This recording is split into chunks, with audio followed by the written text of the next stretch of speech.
Hello everyone, welcome to our unboxing video for the games that we're coming out this week, which we're going to review, which we're going to have features on our website, which is down below in the comments. We just thought we'd give you guys a quick preview of what's coming up. So we're going to talk about each game a little bit. We obviously haven't played them yet, but we have got a little bit of information about each game, and we're going to have a look at the components as well. And don't forget, if you are local to the Playopolis Board Game Cafe in Rochester, Kent, you can play these over the next couple of weeks as we review them and bring them into the cafe.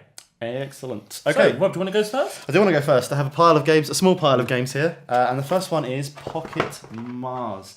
So, Pocket Mars is a game where basically the setting is the world has gone to hell, and you're going to be playing an architect that goes to Mars to try and help build the infrastructure of this first Martian colony. It was actually, I think, a Polish game developed by a Polish duo. It came out earlier in the year.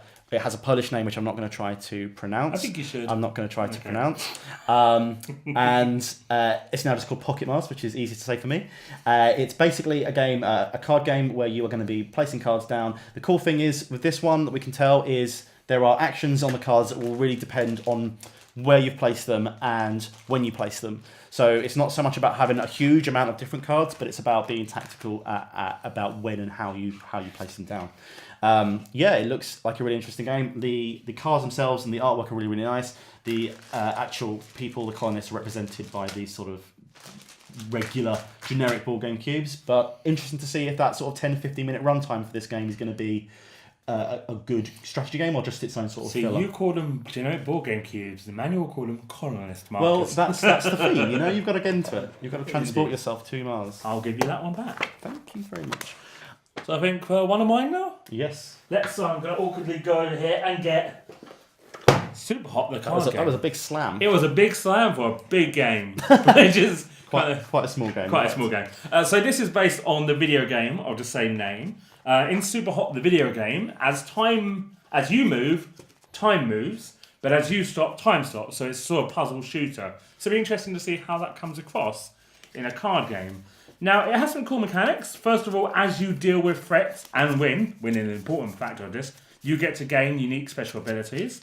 And it deals with the time principles by having the more cards you play at once, the more time progresses.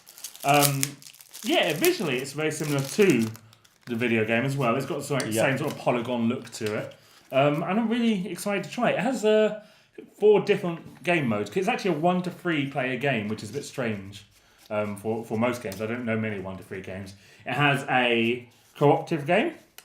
I think it has a player versus player version game. Yep. And it has a player versus mechanics. So no, that would be the cooperative. And it has finally the player. It's like competitive cooperative. So 2 players play against 1 player. Yeah. Who's playing as a system. Normally the system is played by the game itself, but you can play as a system instead. Yeah, I'm really excited to play it. I love the art style. Yeah, I think it could be really good if it gets that Superhot feeling out of a card game, which could happen. It's a challenge. Good video game board games are not common. Yeah, not common. But that was Superhot the card game. I'm taking back my side. Thank you very much. Okay, next I have a slightly larger box, which is Dragonfire. So, Dragonfire is... Don't make that noise near me. Dragonfire is a D&D themed, classic D&D. So, it's Forgotten Realms. No, it's not Forgotten Realms. It's Sword Coast, which I think is also Forgotten Realms. I'm not a D&D expert, but I do love D&D. So, I'm really into this. I think it's been really good. It's a deck building game. I love deck building games. It also has some sort of minor legacy components in there, so you can play through a campaign. There is a campaign book down. If you that little tiny, it looks like it looks like an advertisement, but it's actually the campaign book. Wow. It's not heavy on story. It's not a massively narrative driven game, but it's got the sort of really classic fantasy stuff that I really love in the theme. And if you've ever played, I think it's Shadowrun. It's got nearly identical mechanics to Shadowrun with some slightly different changes for fantasy stuff. So I'm really looking forward to trying this. I'm hoping it's going to be more accessible than that giant rulebook makes me feel like it will be right now. I would say it's got stickers, so I'm up for any game with stickers. I'm very easily impressed, you see. So that's your Dragonfire. That is my Dragonfire, which is owned by me. So next up, I think I'm going to go for Merlin. Merlin. It's not obviously my favourite setting. Can you guess the setting, Rob? Your favourite setting? No, can you guess what setting? Yes, the setting is King Arthur. How did you guess? Yeah. Is King Arthur fictional? I don't know. Do you know for certain? Is King Arthur fictional? Merlin is a wizard, so he has to be fictional. Like, let's just ask Jamie. Jamie, is King Arthur fictional? I don't know. Oh my god! We'll just run. It's a great setting. King Arthur's a great man. Fictional, realistic. It doesn't really matter. Imagine that you are Merlin and you have a big stick. Okay. So in Merlin, you're one of the knights of the Round Table, and you'll be attempting to gain influence on the world. So building manors, fighting barbarians.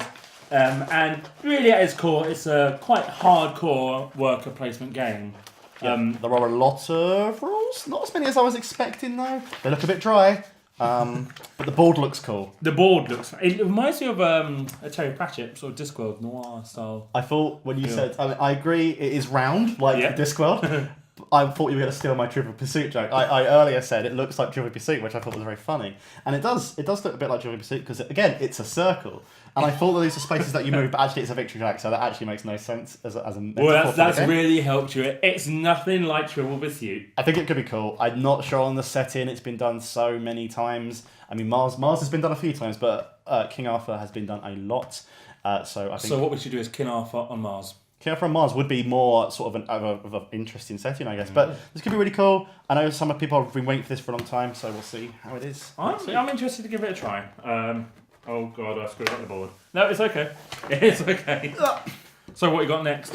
What I have for my final game is Richard the Lionheart. Now, Richard the Lionheart is absolutely, definitely a real person. And he has gone to the Crusades. So this is in Crusade times, which is not technically a time period. But it's in that sort of era, and you will be not playing as Richard because he's f***ed off. You're actually going to be playing as either basically the Sheriff of Nottingham or Robin Hood. And what you're going to be doing is going around this board, which Daniel is slowly unwrapping, and you're going to be trying to beat the other team. So it's a team-based game, and the really cool thing about this is that you're going to have in a 4-player game, for example, This is just the tracker, this is the progress thing. You're going to have a 2v2 team game, except that you can only win if your team wins and you get one of your own secret victory conditions. So if you achieve your own victory condition but your team loses, you still lose. So you're going to have to balance being able to win as a team and win as an individual. So I think that's going to be really interesting. I know people have been waiting for this one for a really long time and are trying to get some information about whether it's good or not. And there aren't many reviews out there yet. This hasn't been very widely produced, very widely prototyped with people in the press. So we're going to give it a go very, very soon. Hopefully have a review up for this very quickly. It's got miniatures. I like any game. It has got miniatures. I did try to be very quiet with unwrapping them. It's hard because they are very spooky. They are very spooky. You can get some out in a second. It looks very in depth. Yes, it does look in depth. And one of the most recent games we played is Innis, and it has miniatures and it has area control. I'm going to assume, based on the fact there are areas there, which I think is going to be a good thing for us. And we're gonna. I've lost the lid, but I'll put it down there. That's okay. I have the lid right here. It's okay. I'll put it down there now for now. And that is all of the games we have. No, it's not. No, it's not. No, Sorry. Daniel. I have forgotten the largest game ever made after Twilight Imperium. After Twilight Imperium, yeah. Okay, which is Daniel? Yeah, so we've got Immortals. And I am really worried about placing this game on the board game table that I made. Yes. It's a heavy game. It's a heavy game. It's a cheap table. Yeah, so it's actually a reimplementation of a 2002 game called Wallenstein, which won, at the time, I think, quite a lot of awards. It was quite a critically acclaimed game. In it, we don't know too much, actually, but in it, you've got two sides. You've got a light side and a dark side, and as you die, you cross over to the dark side. It has a dice tower. It does have its very own dice tower. Was it pre-built? It was pre-built as well. That is pretty cool. I hate having to build stuff. It's a hefty game, though. That's why the box is so big. It says, I think, about 2 hours on the gameplay on the box, but yes. I think setup itself is going to be about 45 minutes. So people are saying that setup on this is already hefty on itself. Yeah, so you're looking at maybe 3 hours, and sometimes can spread into 4 hours. So it's a hefty experience. We've heard it's a long one, which is fine if it's really, really good.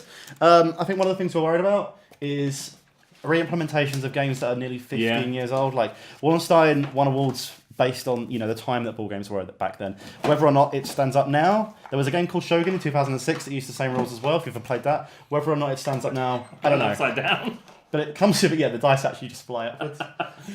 It comes with its own dice tower, which you don't have to make. So that is at least one positive we can throw up right now. Yeah, I'm interested to give it a try, but also mildly terrified. Yeah, I think that it's going to take longer for us to punch out the flash on this one than it is to play Superhot. Yes. So that's going to be an interesting experience. So they're our new games. They are. I'm excited for all of them, to be honest. Yeah, hopefully we'll get reviews up of... We try to get reviews up of every game that we bring in. It's not always possible depending on the time that we have and how many people have to play them and whether or not we bring in like Immortals that take... So I'm going to ask you a question. Okay. I'm going to ask you a question. Which of these are you most excited to play? Most excited to play? I don't know. I think probably Richard, because I've been hearing about it for a while and I love team games, and I love team games where I also get to fuck with my own team and not just the opposite team. Yeah. So that could be really cool. Yeah, unfortunately, I agree. It would have been much more enjoyable. You just lied. No, absolutely, for the exact reasons you said. And what game are you most least enjoy? Feeling like you're going to enjoy? Oh, that's mean. That's mean. Okay, probably Immortals.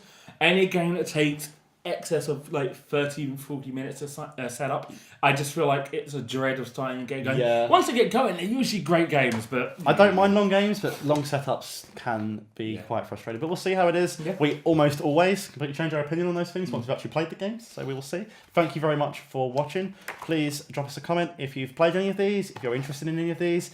Like the video if you want to, and subscribe if you feel You don't say if you want to. Like the video, no matter what.